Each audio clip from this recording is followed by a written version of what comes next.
காஞ்ச விடுங்க, நக்ஷத்ரா எடுங்க. Nakshatra carbon free agarbattis.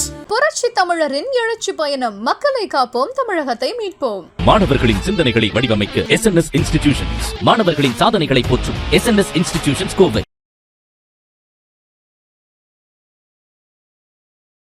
வைகுண்டத்துல இருந்து பெருமாளே இங்க வந்து பூலோகத்துல அவதாரம் பண்ணதா ஒரு உண்மை.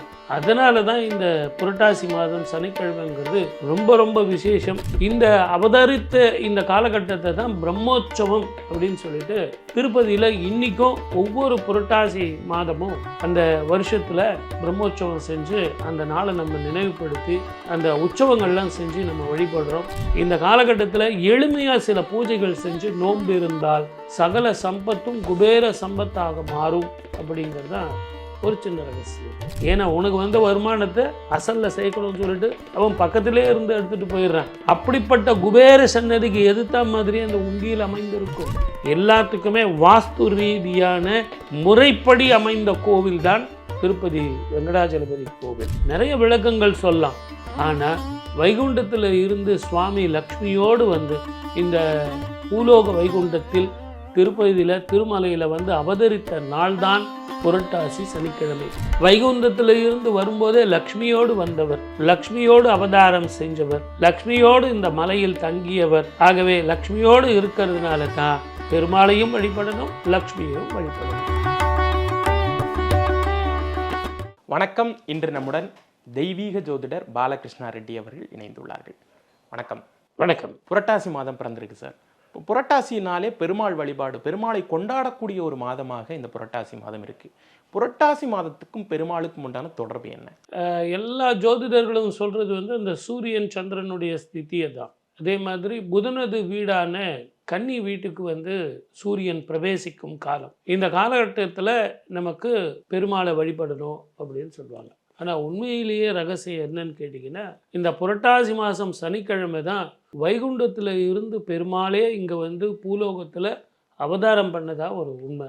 அதனால தான் இந்த புரட்டாசி மாதம் சனிக்கிழமைங்கிறது ரொம்ப ரொம்ப விசேஷம். இந்த அவதரித்த இந்த காலகட்டத்தை தான் பிரம்மோற்சவம் அப்படின்னு சொல்லிட்டு திருப்பதியில் இன்னைக்கும் ஒவ்வொரு புரட்டாசி மாதமும் அந்த வருஷத்தில் பிரம்மோற்சவம் செஞ்சு அந்த நாளை நம்ம நினைவுபடுத்தி அந்த உற்சவங்கள்லாம் செஞ்சு நம்ம வழிபடுறோம்.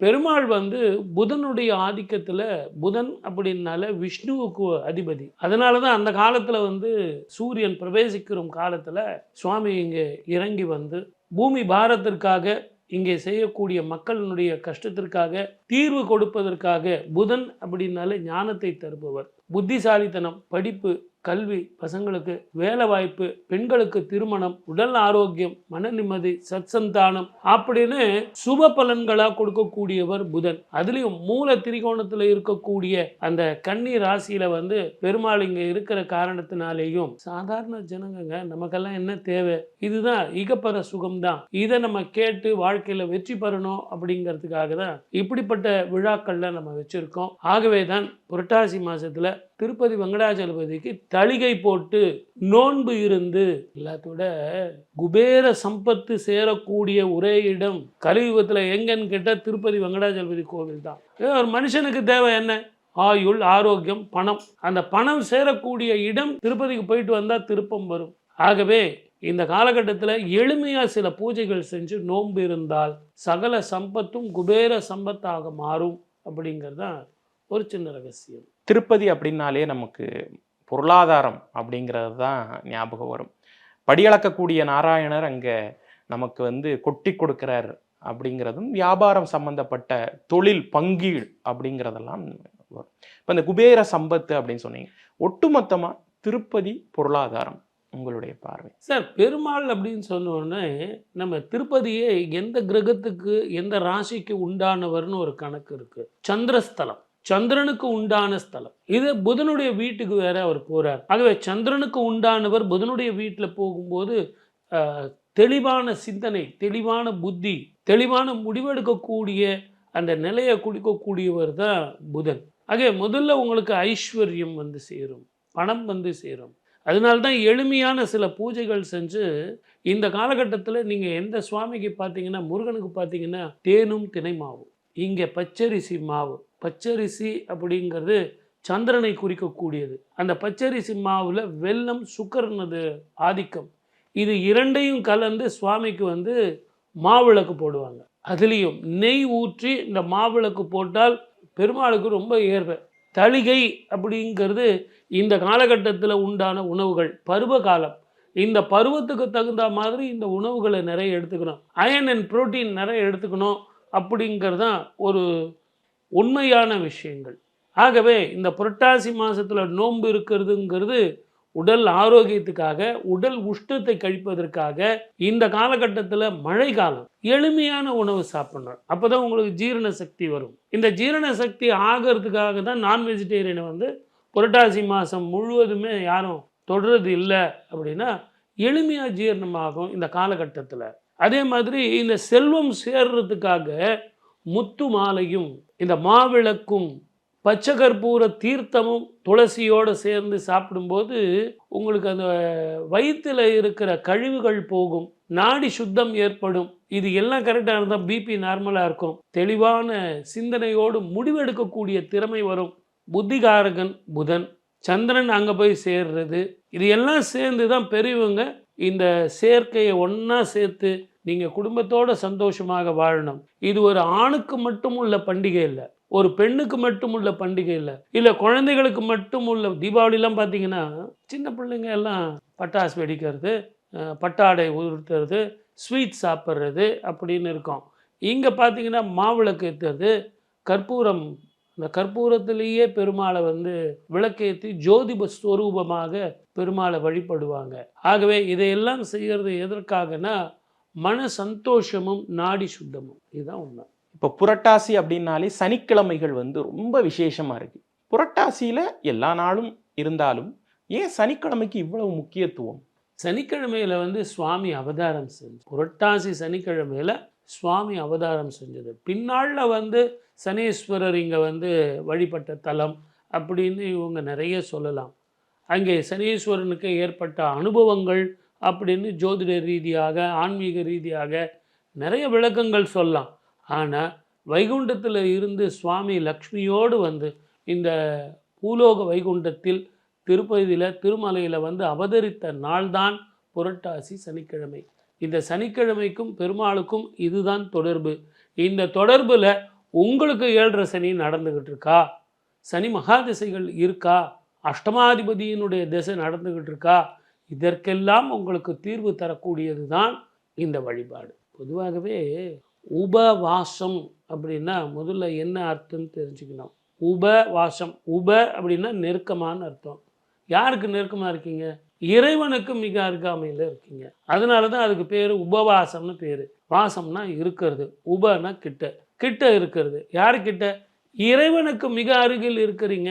நீங்கள் நினச்சிட்ருக்கீங்க உபவாசம்னா, சார் நான் காலிலேருந்து சாப்பிட்றதே இல்லை சார், நான் 3 வேளை சாப்பிட மாட்டேன் சார், தண்ணி மட்டும் குடிப்பேன் சார், வெறும் தீர்த்தம் மட்டும் சாப்பிடுவேன் சார், அதுவும் துளசி தீர்த்தம் தான் அப்படின்னு சொல்லிட்டு ஊரில் இருக்கிற எல்லா கதையும் பேசிகிட்டு இருந்தா, எல்லா அரசியல் கதையும் சினிமா கதையும் பேசிகிட்டு இருந்தால் அது என்ன பிரயோஜனம்? ஏக சிந்தனை வேண்டும், ஏகாகிரகமாக இருக்க வேண்டும். உபவாசம் என்பது இறைவனுக்கு மிக அருகில் இருக்கிறீங்க அப்படின்னா சாப்பாடு முக்கியம் இல்லை, ஆனால் மிக அருகில் இருந்து ஏக சிந்தனையோடு அந்த நாளை கழிக்க வேண்டும் அப்படிங்கிறது தான் ஒரு உண்மை. அப்படி நீங்கள் செய்யும்போது உங்களுக்கு பணம் மட்டுமே பிரச்சனை இல்லை. ஒரு வீட்டில் நிம்மதி இருந்தால் சார், இப்போ உங்களுக்கு நிம்மதி இருக்குதுன்னு வச்சிங்களேன், நிச்சயமாக நீங்கள் வாழ்க்கையில் முன்னுக்கு வருவீங்க, வெற்றி பெறலாம், எடுத்த காரியத்தில் ஜெயிக்கலாம், படிப்பில், கல்வியில், வேலையில், பயணத்தில், எதிரிகளை வெற்றி கொள்வதில், இது எல்லாமே உங்களுக்கு வெற்றியாக அமையும். அந்த வாழ்க்கை, அந்த வாழ்க்கை இந்த 30 நாள் உங்களை சீரமைச்சு ஒரு ஒழுங்காக உங்களை வாழ்க்கையை அமைச்சுக்கிறது தான் இந்த புரட்டாசி சனிக்கிழமை நோன்பு.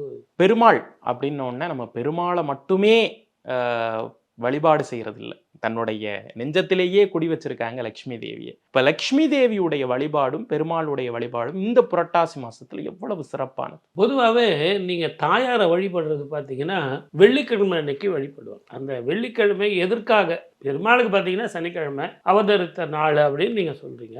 அப்போ வெள்ளிக்கிழமையில் வந்து தாயாருக்கு வழிபடும் போது அதே வெள்ளிக்கிழமையை நீங்கள் எடுத்துகிட்டு இருக்கலாம்ல. அது உண்மையிலேயே வெள்ளிக்கிழமைங்கிறது சகோதரனது நாள், தாயாருடைய சகோதரன் சுக்கரனது நாள், சுக்கிரவாரம். அந்த நாள் சகோதரனுடைய நாளில் அந்த அம்மாவுக்கு விழா கெடுக்கிறாங்க. ஆக வெள்ளிக்கிழமையில வந்து தாயாருக்கு சிறப்பாகவும், சனிக்கிழமை என்பது பெருமாளுக்கு சிறப்பாகவும் நம்ம ஆன்மீகத்தில் வந்து கொண்டாடுறோம். ஆகவே இந்த வெள்ளிக்கிழமையில வந்து தாயாருக்கு சிறப்பான அபிஷேகங்கள், அர்ச்சனைகள் இதெல்லாம் நம்ம செய்யும்போது லக்ஷ்மி கடாட்சம் வந்து சேரும். வைகுந்தத்தில் இருந்து வரும்போதே லக்ஷ்மியோடு வந்தவர், லக்ஷ்மியோடு அவதாரம் செஞ்சவர், லக்ஷ்மியோடு இந்த மலையில் தங்கியவர். ஆகவே லக்ஷ்மியோடு இருக்கிறதுனால தான் பெருமாளையும் வழிபடணும், லக்ஷ்மியையும் வழிபடணும். இது இரண்டும் சேர்ந்து செய்யும் போது தான் நமக்கு சுத்தமான பலன்கள், அபிரிதமான நல்ல பலன்கள்லாம் நமக்கு கிடைக்கும். நான் நல்லா தான் உழைக்கிறேன், ஆனால் வந்து எனக்கு ஏதோ ஒரு பொருளாதார தடையும் ஒரு வீண் விரயமும் வந்து நடந்துக்கிட்டே இருக்குது வீட்டில்.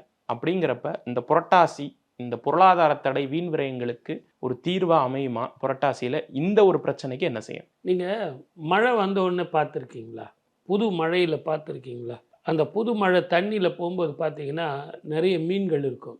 இப்போ தான் மழையே வந்தது, இப்போ தான் முட்டை இடணும், இதுக்கப்புறம் தான் மீன்களே வரும். அப்போ ஏற்கனவே உள்ள இந்த மீன்கள் எங்கே இருந்தது? இதை யாராவது நம்ம யோசனை பண்ணியிருக்கோமா? புது வெள்ளத்தில் எதிர்பக்கமாக மீன்கள் நீந்திக்கிட்டு இருக்கோம். அவ்வளோ பெரிய மீன்கள் எங்கேருந்து வரும்? எப்படி வரும்? இந்த மீன்கள் ஏது? இந்த மழை நீரில் புது வெள்ளத்தில் புது மீன் சின்ன சின்னதாக இருக்கும், ஆனால் பெரிய பெரிய மீன்கள் வருதே, அது ஏது? இது தேவ ரகசியம். இது மண்ணோடு மண் கலந்த ரகசியம். இந்த மண்ணோடு மண்ணாக தவம் கலந்த ரகசியம். இந்த மண்ணோடு மண்ணாக இருந்து அந்த மீன்கள் வந்து நீருக்காக தவம் கிடக்குது.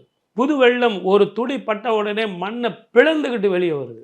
உள்ளே இருக்கிற மீன்கள் வெளியே வந்து துள்ளுகிறது, உயிர் பெற்று எழுந்திருக்குது. அதுக்கு வந்து மழை துளி, நீர்த்துளி, உயிர் துளி. அப்படித்தான் பெருமாளை வழிபடும் போது ஒவ்வொரு சனிக்கிழமையும் தளிகை இருந்து மாவிளக்கு போட்டு பச்சரிசி மாவு, சந்திரனுடைய அம்சம், புத்தியினுடைய நேர்மையான சிந்தனைக்காக நீங்கள் போட்டு ஏகாகிரகமாக இறைவனை வழிபட வேண்டும். இதில் கூட எளிமையாக நான் பூஜை பண்ணுறதுக்கு ஒரு சின்ன ரகசியம் சொல்லித்தரேன். ஒரு மஞ்சள் துணி எடுத்துங்க, அதை மஞ்சளில் நல்லா துவைச்சிட்டு பூச்சி கோமதி சக்கரம்னு இருக்குது. பூச்சி கோமதி சக்கரத்தினால பெருமாளுக்கு அர்ச்சனை பண்ணி 54, 27, 108 அப்படிங்கிற அந்த பூச்சி சக்கரத்தையும் அந்த மஞ்சள் துணியில் வச்சுக்கிட்டு, பச்சை கற்பூரம் கொஞ்சம் வச்சுக்கிட்டு, நல்ல வாசனமுள்ள சந்தனம், மஞ்சள் இதையெல்லாம் வச்சு பூஜை முடிஞ்ச பிறகு, நைவேத்தியம் பண்ண பிறகு இது ஒரு பொட்டலமாக கட்டி உங்கள் கேஷ் பாக்ஸில் வச்சுங்க. அந்த மாதிரி ஒவ்வொரு சனிக்கிழமையும் நீங்கள் சேர்த்து வைக்கிறத ஒரு வருஷம் முழுவதும் நீங்கள் வச்சுங்க.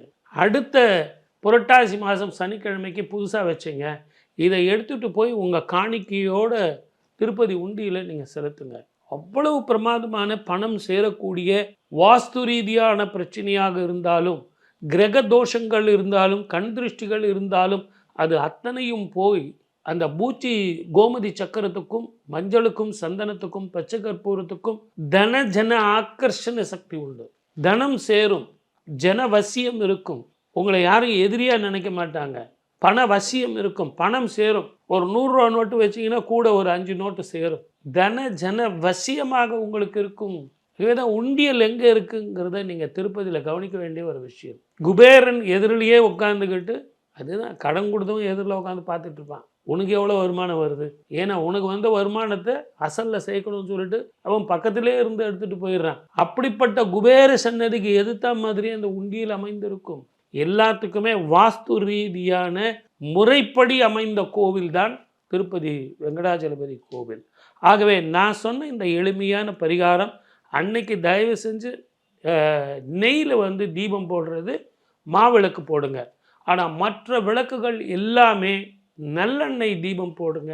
சனிக்கிழமையில் எள் தீபம் அது நீங்கள் போடும்போது உங்களுக்கு உண்டான கிரக தோஷங்கள் போகும். அந்த எள் வாசனை உங்களுக்கு வேற ஒன்றும் இல்லைங்க, அயன் கண்டென்ட், இரும்பு சத்து நிறைய அந்த வாசனை, அது உங்களுக்கு ஆரோக்கியத்தை கொடுக்குங்கிறதா ஒரு சின்ன சூட்சுமம். புரட்டாசி குறித்த நிறைய விஷயங்கள் எங்களோட பகிர்ந்துக்கிட்டீங்க, ரொம்ப நன்றி. வாய்ப்பளித்த அத்தனை நல்ல உள்ளங்களுக்கும் நன்றி. மறக்காமல் புரட்டாசி மாதத்தை செய்யுங்க. நான் சொன்ன அந்த பொட்டலத்தையும் உங்கள் கேஷ் பாக்ஸில் வைங்க. நிறைய தன ஜன ஆக்கர்ஷணம் வந்து ஆரோக்கியமாக நீங்கள் வாழணும்னு சொல்லி வெங்கடேச பெருமாள் கிட்ட வேண்டிக்கிட்டு இந்த சனிக்கிழமையை கொண்டாடுவோம். ஓம் நமோ வெங்கடேசாய். 3-5 விடுங்க, நட்சத்திரா எடுங்க. Nakshatra carbon free agarbattis. புரட்சி தமிழரின் எழுச்சி பயணம். மக்களை காப்போம், தமிழகத்தை மீட்போம். மாணவர்களின் சிந்தனைகளை வடிவமைக்க SNS இன்ஸ்டிடியூஷன்ஸ். மாணவர்களின் சாதனைகளை போற்றும் SNS இன்ஸ்டிடியூஷன்ஸ் கோவை.